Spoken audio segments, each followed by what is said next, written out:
I'm going to try and keep this video fairly short, but it's unscripted, so bear with me.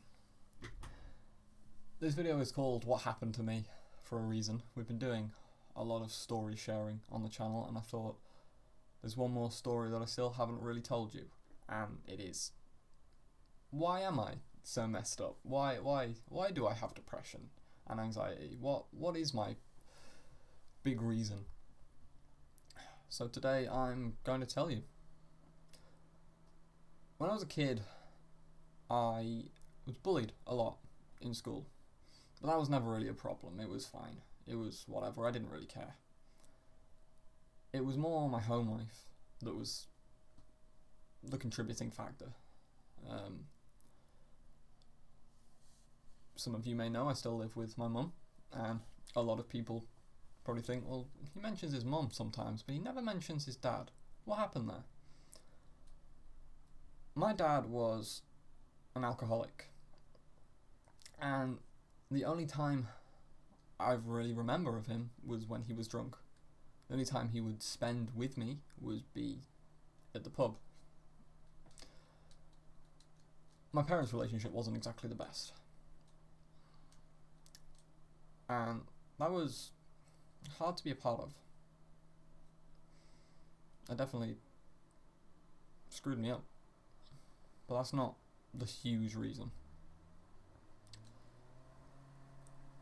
When I was 12, this is back in 2011, in December,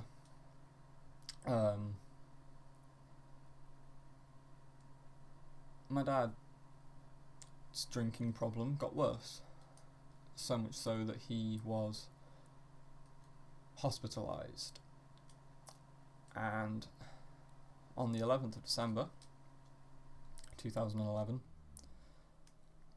he died. And the only time I saw him that entire day was when he was being carried out of our house on a stretcher. He died later on that day in hospital, and I didn't get to say goodbye, which really sucked. And so I kind of just shut everything off. My emotions and how I felt, I didn't really tell anybody anything anymore, and just kind of became this thing that just went around day to day, not really feeling anything. I had friends, but they didn't really get it. I was in and out of different counsellors and therapists, all sorts of diagnoses, depression, anxiety. But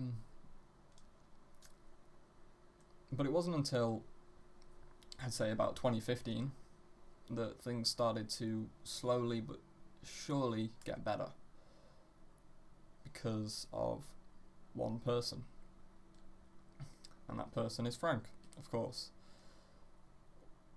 We all know that when I first met Frank, I didn't really like him, but when I left school, me and Frank got a lot closer, and I started to open up to him more, and it was the first time that I'd ever made a real friend since. He understood, and he listened, and he cared, and it was the first time that I think anyone had ever done that.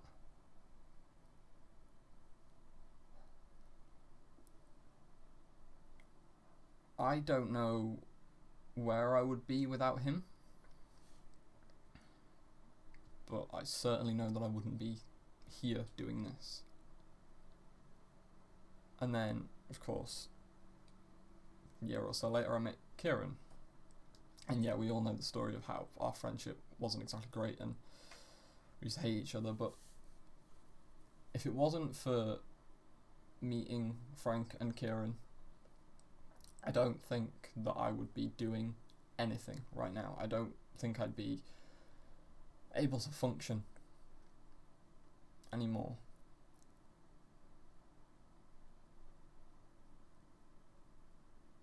I have been very emotionally closed, very shut off from everyone, and it's mainly because the last time I sort of really showed any proper emotion was back then, back in 2011.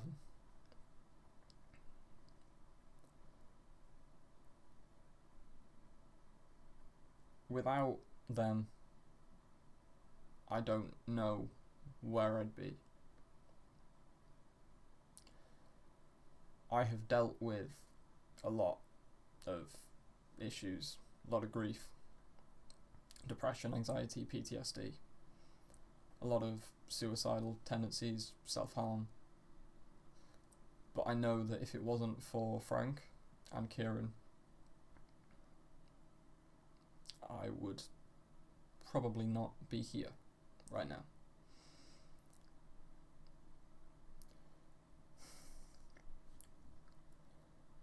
And I think most people forget that you're looking at this through a camera and it's just, you don't see us as people, but we are people and we have feelings.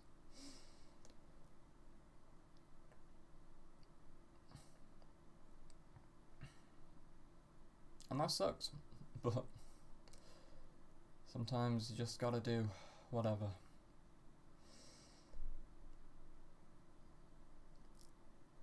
Things are better now. I came off medication recently and I haven't needed to go back on it. I've been pretty good, and that's mainly because of YouTube. It's because of being able to be on this platform and talk to you guys and do something that I'm genuinely passionate about. So, thank you for that.